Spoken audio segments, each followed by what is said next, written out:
Olá! Bem-vindos à live dessa semana, onde a gente vai falar sobre sensibilidade auditiva. Então, a gente vai falar sobre questões relacionadas ao desconforto com sons. E aí, a gente vai conversar um pouquinho a respeito de três diferentes doenças ou sintomas ou sinais de sensibilidade, que são a misofonia, a hiperacusia e a fonofobia. A gente começou a falar, na verdade, sobre misofonia muito recentemente, e aqui no meio da fonoaudiologia e no meio da otorrinolaringologia não se fala tanto de fonofobia, mas a gente pega alguns casos sim de fonofobia, inclusive de coisas combinadas, a gente tem patologias combinadas. Então a gente vai conversar um pouquinho sobre isso hoje. Vai ser uma live rapidinha, mas se vocês tiverem dúvidas ou tiverem questões, por favor, escrevam que a gente vai tentar responder aqui dentro do que me for possível, eu tento responder para vocês, tá bom? Bom, antes de tudo, vamos começar conversando sobre o que é a hiperacusia. Esse nome hiperacusia dá a entender que eu escuto demais, né? Eu tenho uma hiperaudição. Na verdade, não é isso, né? Pacientes com hiperacusia, inclusive, podem ter perda de audição. Então, não é que eles têm uma hiperaudição. O que acontece na hiperacusia? A gente pode ter uma redução, a gente tem, na verdade, uma redução do que a gente chama de limiar de desconforto a sons. Todos nós, quando o som chega a determinada intensidade, a gente começa a sentir desconforto com o som, ele fica forte demais pra gente. Então, dispara lá no nosso sistema uma proteção, uma maneira de você não se expor ao som alto, porque ele pode te machucar, ele pode causar lesão. Então, o seu sistema dispara uma proteção para que você se retire, para que você diminua o som, que você saia do ambiente que tem esse som tão forte. A gente espera que esse disparo comece a acontecer em torno de 95 dBs em diante, né? Então, assim, 90, 100, por aí, o pessoal já está sentindo, pode começar a sentir um desconforto que é tido como normal, como natural. O que acontece quando a gente tem hiperacusia é que esses valores de 95, 90, por aí, ocorrem antes. Então, sons que são mais baixinhos, mais fracos do que 100 decibéis, começam a disparar esse desconforto. Então, a gente tem uma redução aí da faixa em que a gente consegue ouvir. Então, eu tenho lá minha audiometria e eu vou ter o desconforto aqui. Quando eu tenho uma hiperacusia, o desconforto vai acontecer antes. Então, os sons que eu consigo ouvir com conforto acabam se reduzindo. Muitas vezes a gente tem, inclusive isso de uma forma mais intensa. Assim, tem pacientes que têm um desconforto para sons realmente fracos e que causa um extremo impacto na vida. Porque você imagina, você já não vai para festa, cinema, nem pensar, né? Qualquer coisa que reúna mais pessoas, ou que tenha mais barulho, ou que seja um evento mais social, mesmo que seja de família, muitas vezes quem tem hiperacusia, dependendo da situação, ele deixa de ir. Então começa a trazer um impacto na qualidade de vida, na rotina dessas pessoas. Então a hiperacusia ela tem que ser olhada, tem que ser avaliada muito fortemente, porque isso pode, a médio e longo prazo, trazer consequências aí para a vida social e para a saúde, tanto física quanto mental das pessoas, porque a gente deixa de fazer muitas coisas, isso vai trazendo um impacto grande. É comum a gente ter a hiperacusia associada ao zumbido. Então, a literatura diz aí que em torno de 30, 40%, né, dos pacientes que têm zumbido vão ter hiperacusia. O Jastreboff, que é um dos grandes estudiosos de zumbido, de misofonia, de hiperacusia aí no mundo, é um polonês que mora lá nos Estados Unidos, que foi quem desenvolveu o modelo neurofisiológico do zumbido. Ele tem uma pesquisa onde ele diz que a gente tem 86% dos pacientes que têm zumbido teriam hiperacusia, sendo que apenas 25 a 30% deles necessitariam de tratamento, ou seja, seria uma hiperacusia menos impactante ou menos séria ou não tão forte assim. Tá ali um limiar, tá ali quase na normalidade. Então é algo para a gente se atentar sim. tá? O limiar de desconforto não é o exame único, a gente, quer dizer, é o exame que a gente tem para identificar se tem essa alteração, mas não é a única coisa que a gente tem que fazer, a gente tem que realmente passar por uma avaliação especializada, porque a gente pode ter outras coisas junto aí com essa alteração desse limiar de desconforto, e aí o tratamento muda. Então é muito importante que a gente vá para um médico otorrinolaringologista que seja estudioso dessa área para fazer um diagnóstico bem correto, para a gente saber exatamente o que o paciente tem, para aí sim entrar num tratamento direcionado para essa pessoa. Tá bom? Então, essa é a hiperacusia, a gente já falou dela em algumas outras lives, né? Tem alguns posts aí também no Instagram e a gente pode falar dela mais pra frente. Se alguém tiver uma dúvida, por favor, escreva. E a gente vai ter a misofonia. O que é a misofonia? É o ódio ao som. Miso a gente entende como ódio, uma aversão, e fonia é som, né? Então são pacientes que têm uma aversão a som. Na hiperacusia, esse limiar de desconforto que é disparado em todos nós, ele é um sistema de proteção da nossa via auditiva. Então, na hiperacusia, a gente tem alterado a via auditiva, ela está sensível demais à via auditiva. Já na misofonia, a gente não tem necessariamente uma alteração da via auditiva. A gente tem aí um comprometimento, como se o meu sistema neurológico confundisse os sons. Então, a gente tem uma grande participação do sistema límbico, que é o sistema emocional, com a via auditiva. Então, esses sons eles são processados de maneira errônea lá no meu cérebro. E eu acabo tendo um desconforto, uma aversão para sons. Normalmente, são pacientes que têm uma aversão muito caracterizada.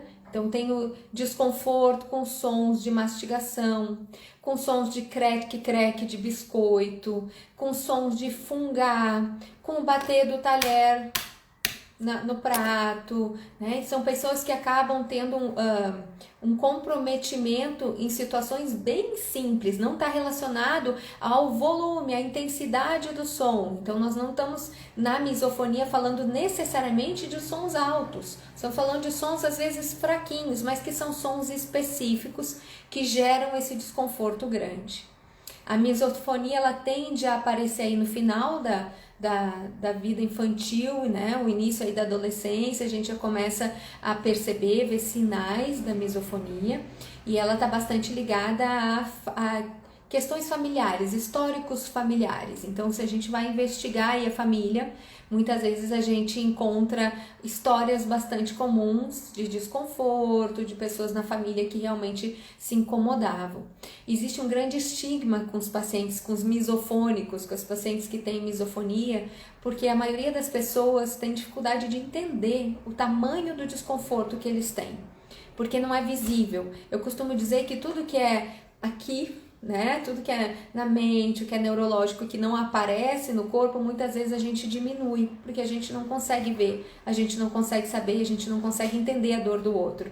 Então, os pacientes que têm misofonia, eles sofrem muito preconceito, inclusive, né? É o paciente, é a pessoa que é tida como chata na família, é aquele encrenqueiro que não vai para as coisas, então acabam ainda ganhando um peso muito grande em função de uma dificuldade real que essa pessoa tem. Ele não é um chato, ele não está inventando um desconforto, ele sente aquilo fisicamente, aquilo é real, é forte demais. Se você ouve um relato de um paciente com misofonia, você sente que é uma dor gigantesca, assim, não é uma situação tranquila de lidar, tá? Claro que a gente vai ter pessoas que vão ter um impacto maior e outras que vão ter um impacto menor, e o tratamento para misofonia, ele também demanda uma avaliação bem feita, tá? Segundo o Jastroboff, que é esse pesquisador que eu falei para vocês, em torno de 60% dos pacientes que têm zumbido têm misofonia, né? Eu acho um valor bastante alto, eu não vejo isso tão intensamente na prática clínica, né? Mas, enfim, é uma pesquisa dele aí, eu trouxe os dados para vocês, que seria aí uma indicação. Ou seja, quando a gente for fazer um diagnóstico, né? Se tem alguém aqui da área que está assistindo a gente, tem que ser um diagnóstico muito, bem feito, porque senão você acaba perdendo de tratar ou de indicar um tratamento bem feito. Claro que isso é feito pelo otorrinolaringologista, mas a gente participa, fonoaudiólogos, psicólogos, participam do processo diagnóstico, né? Muitas vezes discutem o caso, contam para o médico que viram nas suas sessões, porque o paciente, por exemplo, vem para tratar comigo e muitas vezes as coisas aparecem na conversa. Então, as sessões que a gente vai indo, vai conversando, nossa, apareceu isso e isso e a gente não tinha nem se dado conta. Conversa com o médico, reavalia, enfim. Às vezes esse é um processo que não é tão simples, tão claro, tão nítido, até porque a gente pode ter condições associadas. Então, eu posso ter um paciente com misofonia e hiperacusia, não só zumbido. Pode. Então, a gente vai ter que fazer essa avaliação muito bem feita, até para a gente oferecer o tratamento adequado para essas pessoas, tá? O tratamento para misofonia, ele pode, a gente não tem uma cura, a gente ainda não sabe como curar a misofonia, tá? É diferente da hiperacusia, que a gente consegue sim curar, né? A gente tem muitos casos de cura, onde os pacientes se retornam lá, o limiar do desconforto para uma normalidade, conseguem retomar suas atividades diárias normalmente, viver uma vida tranquila quando se lida com som, né? No caso da misofonia, a gente não tem uma cura, mas a gente consegue sim encontrar conforto, encontrar alternativas. Existem diversas opções terapêuticas, desde a psicoterapia, que é bastante indicada no meu ponto de vista, acho ela bastante necessária, até para desenvolver técnicas para o paciente lidar com essas situações, lidar com a questão que tem, enfim.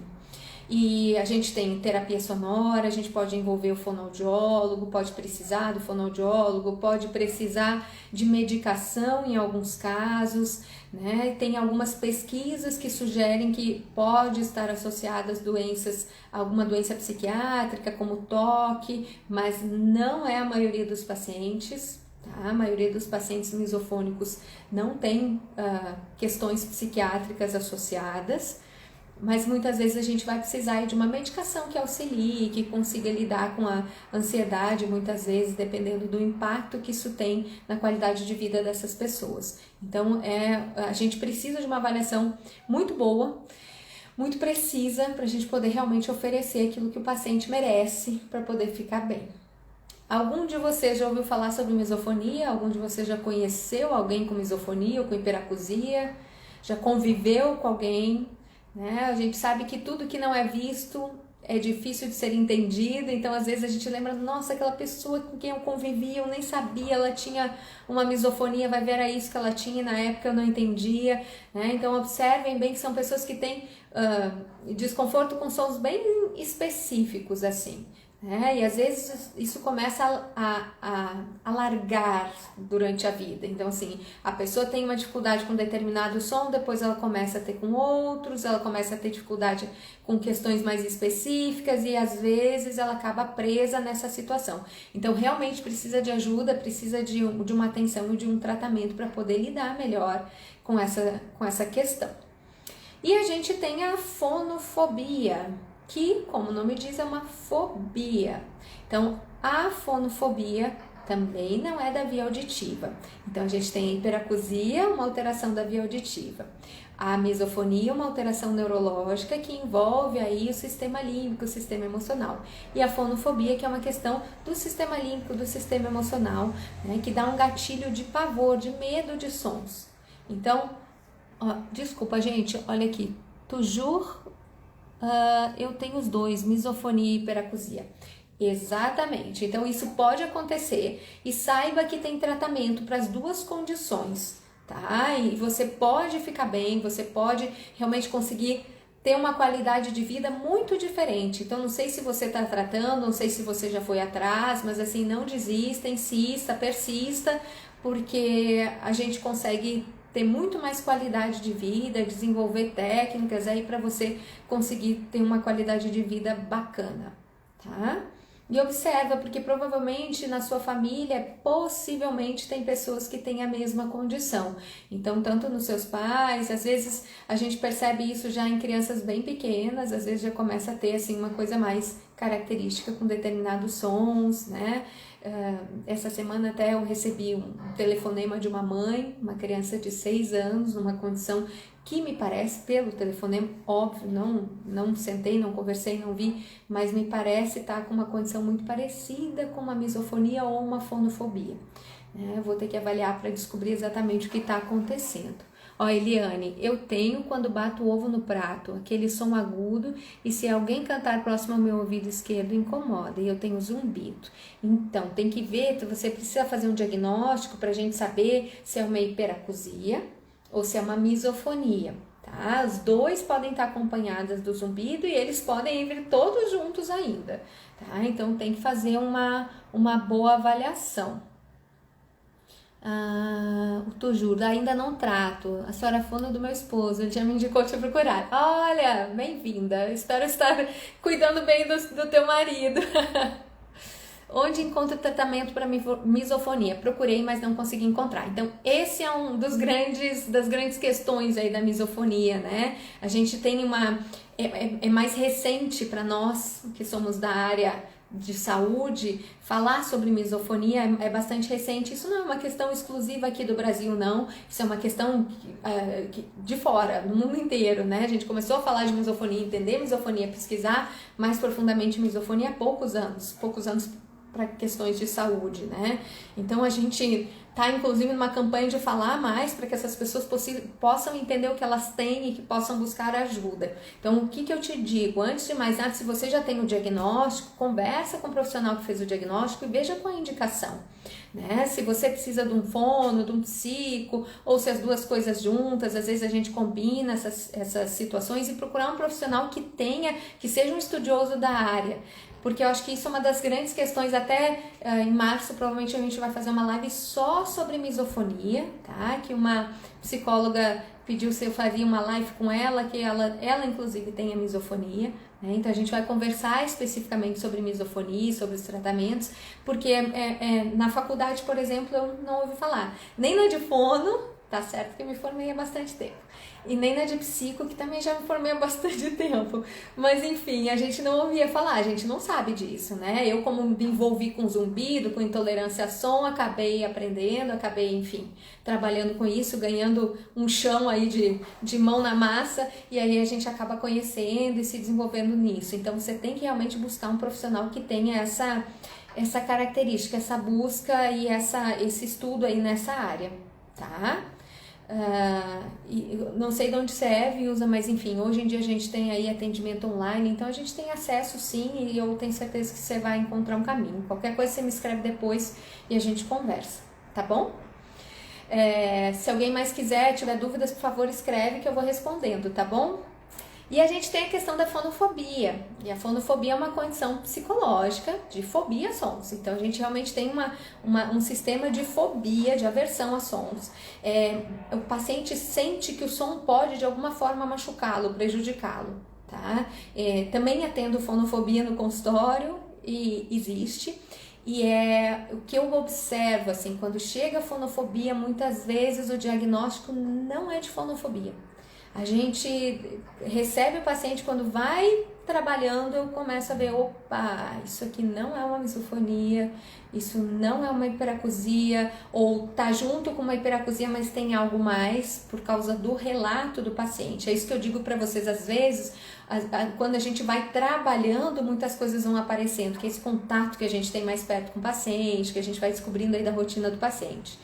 Então, na fonofobia, o paciente sente como se o som pudesse de alguma forma machucá-lo, e às vezes não está nem relacionado a um volume muito alto, né? Então, já aconteceu de paciente meu dizer assim, estão furando a parede, estão usando uma furadeira, por exemplo, num teto de cima, né? O apartamento de cima, o apartamento do lado, e o medo daquilo poder gerar uma lesão, de perder a audição em função de estar usando a furadeira, que é um espaço curto de tempo, tudo bem que é um som intenso e tal, mas que no apartamento da pessoa não chega de forma tão intensa, né? E que ela sentia como se fosse machucar, como se ela fosse perder a audição em função disso.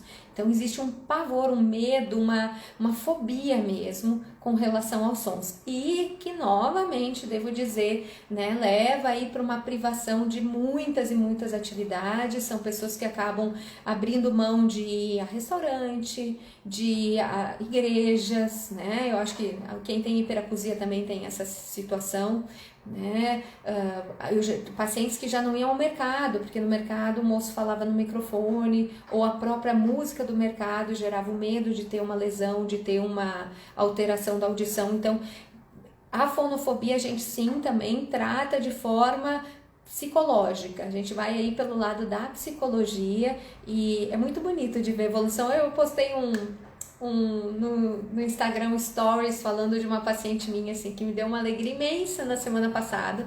A gente estava aí com 6 meses de tratamento numa fonofobia, né? E ela chegou para mim já dizendo, olha, retomou diversas atividades e era um dia que era um marco pra gente, que ela estava voltando para a igreja para cantar, para tocar, coisas que ela não ousava fazer, né? Tocar, cantar eram coisas que trazem ainda, não tá zerada não, tá? Ainda não, mas ela ainda tem bastante dificuldade, mas ela já tá conseguindo retomar a vida, né? Ter o prazer dela, as alegrias dela, as coisas que fazem ela feliz.